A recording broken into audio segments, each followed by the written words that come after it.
मतलब नरेंद्र मोदी की तीसरी बारी सरकार क्या आई, इंडिया फोर्थ पोजीशन से खिसक कर सेवेंथ पोजीशन पे आ गया।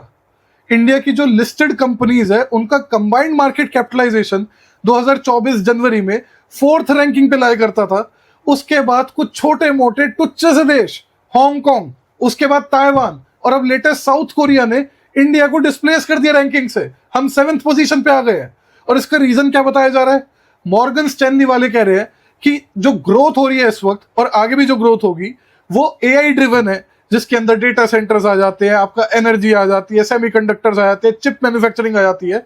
इस सप्लाई चेन में इंडिया इंटीग्रेटेड ही नहीं है, इसलिए लोग उस सेम एक्सटेंट तक इंडिया की तरफ देख ही नहीं रहे। लाइट हाउस कैंटन का बंदा कह रहा है कि अर्ली 2000s में जो इंटरनेट बूम आया था उसके बाद जो मोस्ट ट्रांसफॉर्मेशनल साइकिल अभी चल रही है एआई ड्रिवन, उसमें इंडिया का कोई मीनिंगफुल रोल ही नहीं है।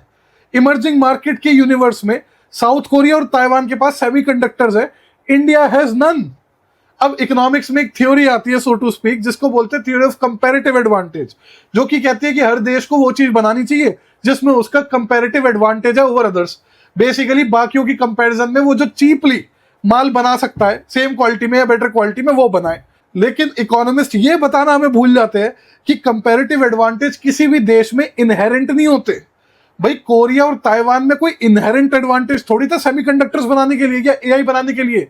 उनकी सरकार की पॉलिसी ने ऐसे इंसेंटिव्स दिए, सब्सिडाइजेशन करा, रूल्स और रेगुलेशंस बनाए, जिससे अल्टीमेटली उनका कंपैरेटिव एडवांटेज इस फील्ड में आज हमें देखने को मिल रहा है। आपको पता है 1961 में साउथ कोरिया एक बहुत ही गरीब देश था, मतलब घाना से भी आधी लगभग उसकी पर कैपिटा इनकम थी।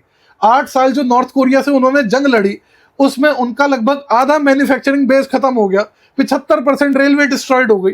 लेकिन फिर भी 1945 में जो उनका लिटरेसी रेट 22% था मात्र, वो 61 तक आते आते 71% पे ले आए। आपको पता है इंडिया का कितना था लिटरेसी रेट तब? 28%। मतलब हमारे लीडर्स ने एजुकेशन पे इन्वेस्ट करने की ही नहीं सोची।